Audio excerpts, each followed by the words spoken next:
Hello, welcome to the session on evolution of computer and processors. Evolution of computer and processors. Today's computers are known by their processors. The main component of the computer is considered as processor.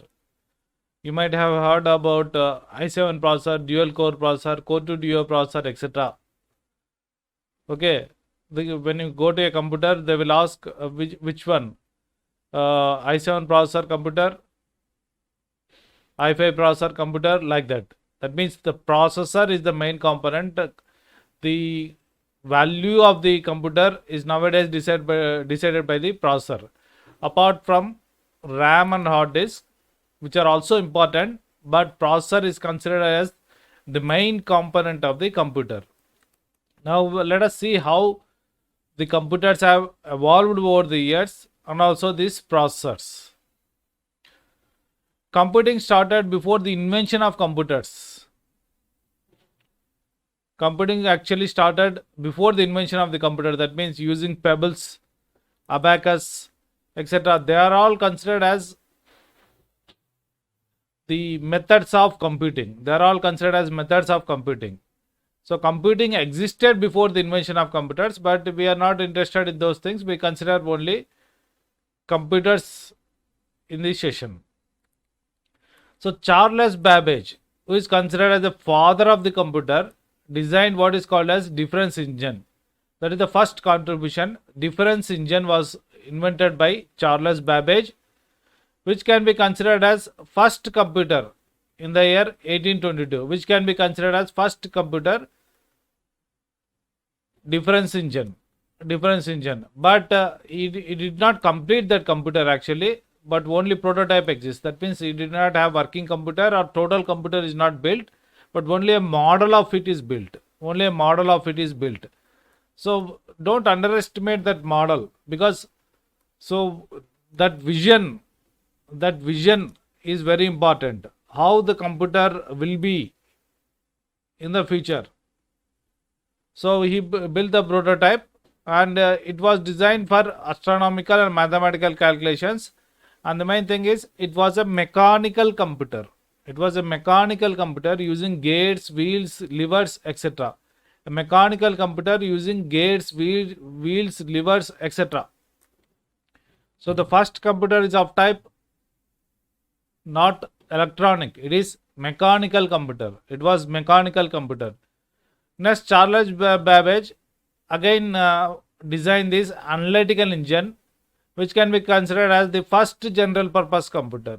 What do you mean by general purpose computer? So if you consider the previous case, it was designed for astronomical and mathematical calculations. That means for some specific purpose. Whereas here it is designed for general purpose. That means it can be used for any purpose. And it consisted of this arithmetic logic unit, memory, arithmetic logic unit, control unit, and it also supported looping. These three are important.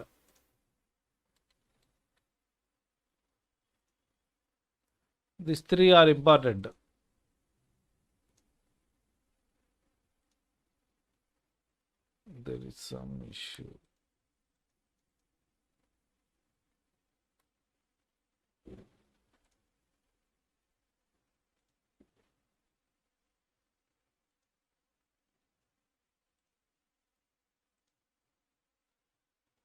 So the main components are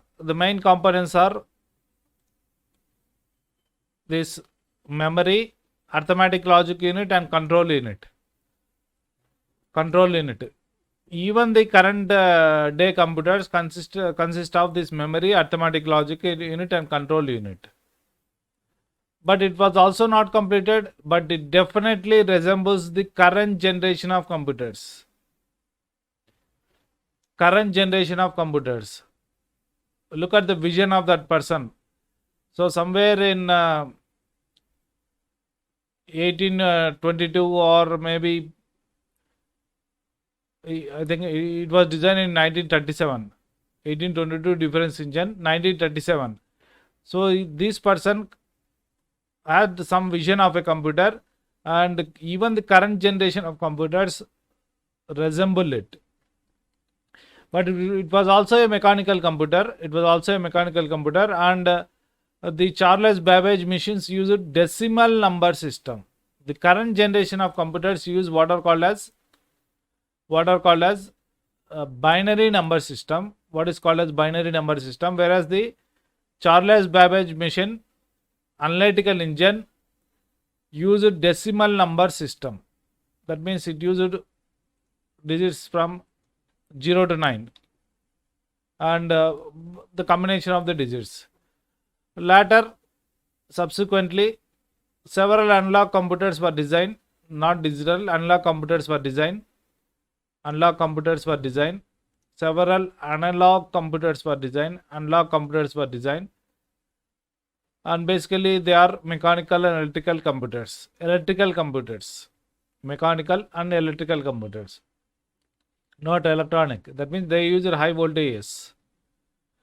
Z3 can be considered as the first digital computer,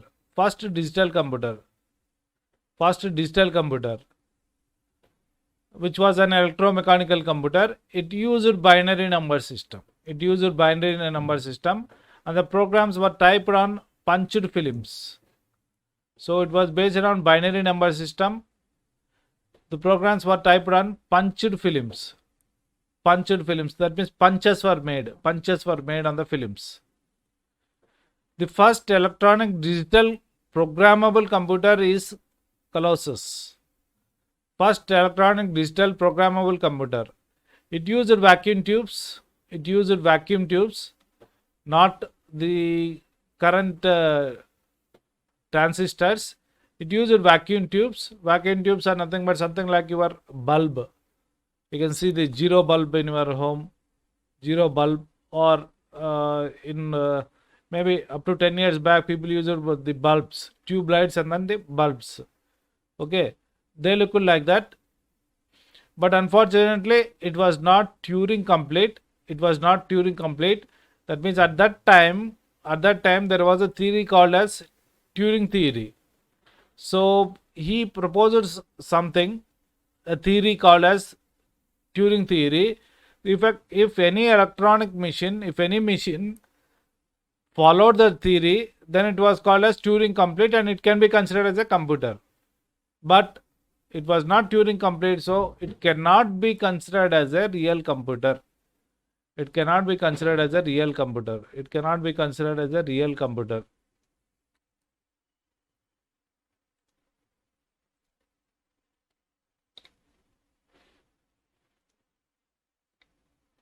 ENIAC, Electronic Numerical Integrator and Computer, is considered the first successful digital programmable computer.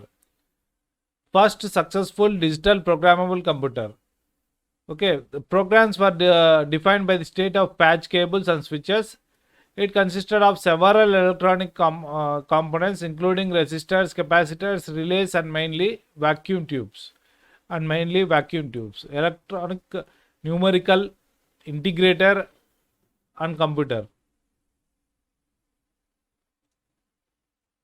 Turing, one of the brilliant minds of the computer science field. Turing is considered as one of the brilliant minds of the computer science field, though much recognition is not given to him because of various reasons. But one of the brilliant minds of the computer science field, he designed what is called as universal computing machine or universal Turing machine. It was a theoretical computer that could perform computations. It was a theoretical computer. Remember, our premier institutes like IISc Bangalore and IIT Kanpur are known for theoretical computer science. In fact, those institutes started with theoretical computer science. So it was a theoretical computer science, and the physical model consisted of a tape capable of storing symbols, a set of states, and a read-write head capable of reading and writing symbols. Remember, it is theoretical, but still they are assumed to consist of tapes, set of states, and a read head capable of reading and writing symbols. Capable of reading and writing symbols. So, using this theoretical computer, using this tape, Turing tape, we can perform the calculations. And Turing can be considered as the father of the computer science. Charles Babbage and also this Turing. So actually, he is a very great person. He is the person who invented a machine, which was used by British, during World War II, during World War II to decrypt the messages of Germans, which resulted actually in the victory of the Allied forces. The main contribution was because of Turing. He invented a machine which could decrypt the messages of Germans. So actually, these Allied forces were moving towards the defeat during World War II. So because they could not decrypt the messages of Germans, and these Germans were continuously bombing the Allied forces military establishments.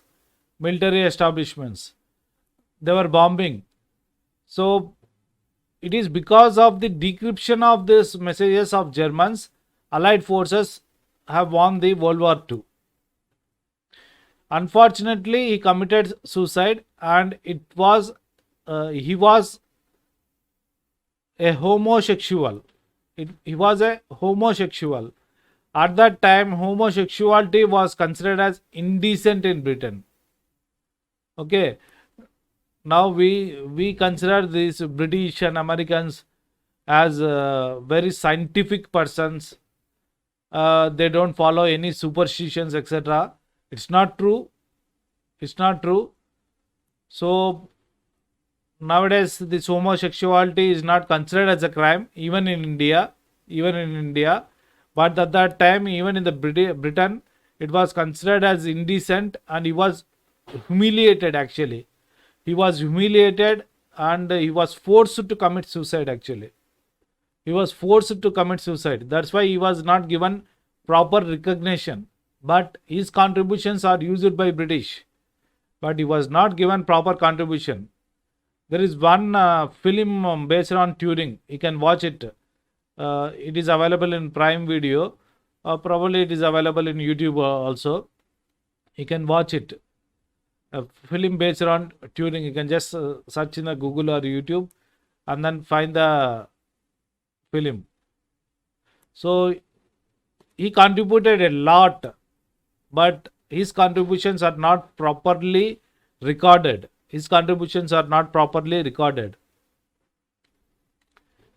The concept of stored program was introduced in computer called Manchester Baby. Stored program. Nowadays, the current computers are stored program computers. Stored program, that means a computer can be written, a program can be written, and it can be stored inside a computer. So you can run that computer, you can modify the computer, modify the program. You can run that, again. It is a stored program. So program can be stored, program can be modified, program can be executed. The era of modern computers actually started in 1947, Indian independence year, 1947. The main contributions are transistor and integrated circuit.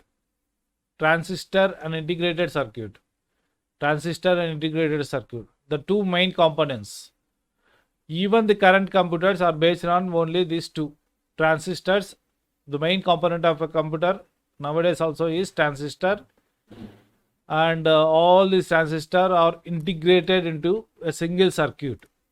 Integrated circuit or IC chip, the form of chip.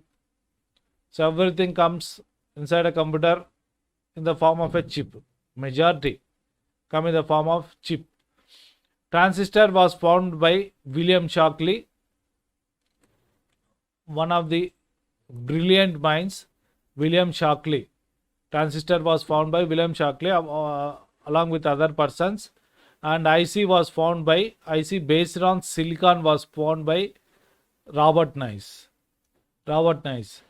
These two are the persons who contributed a lot. In fact, they are responsible for what is called as Silicon Valley.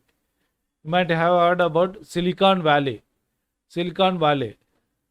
So William Shockley and Robert Nice. There is one essay or article called as Two Young Men Who Went West. Two Young Men Who Went West. We can read it in the book called as Hooking Up.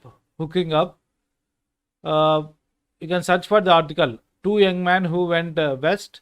Somehow you can download it. Don't ask me whether it is legal or illegal or whether it is pirated or not, but try to read that article. Okay, two young men who went west. Okay, who went west means the Silicon Valley is actually in the west part of USA. So they went there, they started companies, and they actually contributed a lot to the development of the Silicon Valley. Initially, Robert Nice worked with the Shockley, and William Shockley was a little arrogant, and he believed that he is the only intelligent person, and because of it, Robert Nice, Murray, and some other people called as what is called as treacherous eight. They are called as treacherous eight. You can search in the Google also. That also treacherous eight. They came out of this company of William Shockley, and they started their own company. Initial some company, but later it was named as Intel. So Intel was found by Robert Nice along with Murray. Robert Nice. So they introduced a different way of working. They went west in the sense that East is known for anarchy. Rajulu, Samantulu, Panivallu, slaves, okay, kings, slaves, and somebody is elite. And all people should respect them, and remaining people should work as slaves. They should look at them with pride, like that. Okay, that is East. Still exist that kind of culture in Britain. The culture exists in Britain. Even India inherited that kind of culture, and that is one of the major problems in India. Vyakti Puja. We worship people. So fans are there for so-called celebrities, film heroes, political personalities, cricketers, etc. Fans are there. They do little to their family, to the society, but they will commit suicide for the sake of the so-called celebrity. That's the unfortunate culture that exists in India. The two inventions, that is transistor and integrated circuit, contributed a lot or revolutionized the computer industry. It revolutionized the computer industry. Subsequent computers are known by its processor, and they used improved versions of transistor and integrated circuits. The current computers have billions of transistors inside them. Billions of transistors. So Intel was found by Robert Noyce and Gordon Murray. Murray law is there. You can find it. Evolution of processors. Okay, that is regarding the computers. Now the first microprocessor or the processor or the central processing unit. So whenever you reduce the size of the CPU, central processing unit, to the size of the integrated circuit, it is called as microprocessor. So microprocessor is a CPU reduced to the size of integrated circuit. The first microprocessor is Intel 4004, which was a 4-bit microprocessor, and later subsequently 8008, 8080, 8085 came, which are considered as 8-bit microprocessors. 8-bit microprocessor. Okay, the 8 bits means you can read and write 8 bits at a time. Address bus, data bus will be there. We are not going into the details. 8086, 8088, 80186, 80286, 80386, 486, 586 were found. So the main thing is 586. It contributed a lot. So it is called as Pentium. It was called as Pentium processor. Pentium processor. Okay. Pentium processor. If AICT companies visit your computer, visit your college, they will count the computer only if it is at least Pentium. But probably they might have changed the rule. I don't know exactly. Maybe up to 4 or 5 years back it was the case. It should be at least 80586. But nobody is using those computers or processors nowadays. We have Core 2 Duo, i3, i5, i7 and i9, which are 64-bit microprocessors. The number of cores started to increase. The cores can be considered as processing units. They can be considered as small CPUs inside a big CPU. Small CPUs inside a big CPU. Small CPUs inside a big CPU. Nowadays, you have 2 core, 4 core, 6 core, 8 core, 16 core, 28 core computers. Maybe we have more cores. When I was referring, 28 core computers were there. Probably better processors are there nowadays. So the current generation desktops at the time of writing, they use an Intel 89 11th generation processor. This generation is also important. So desktop computers use them. The processors used by servers are little bit different. They have more capacity, and generally they come under the category of Xeon processors. Xeon processors. So these processors targeted at data centers, cloud environments, etc. They can be considered as more sophisticated computers. They use Xeon processors. As far as processor technology is concerned, it seems we have reached a stage where further improvements following the laws of physics is not possible. Following the laws of physics.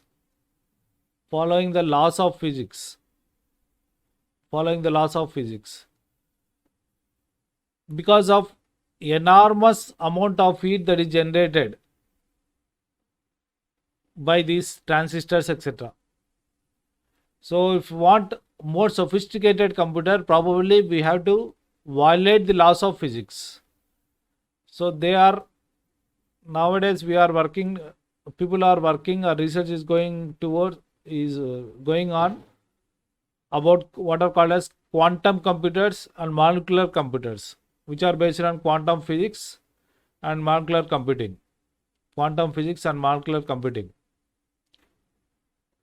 And today's processors, apart from the CPU, one of the needed components is graphic processor, particularly if you want to play video games and virtual reality. Games and virtual reality are demanding separate graphic processors. So if you are interested more in games, whenever you are purchasing the computer, you may be playing games or you may be developing games. If you want to develop games, then purchase a computer with appropriate graphic processor also. Separate graphic processor, please. Inbuilt, there will be some support. So, Vandanam. Thank you. Thank you very much for joining.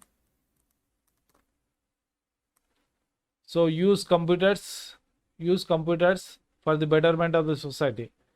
Try to be an entrepreneur. Try to develop games also. Try to develop games. Games doesn't mean they are just for entertainment. So games, etc., virtual reality, etc., can be used to cure even the diseases. Even the diseases. Okay. We know only about what are called as say allopathy, Ayurveda, etc. But there are other ways of curing, using music, using sound.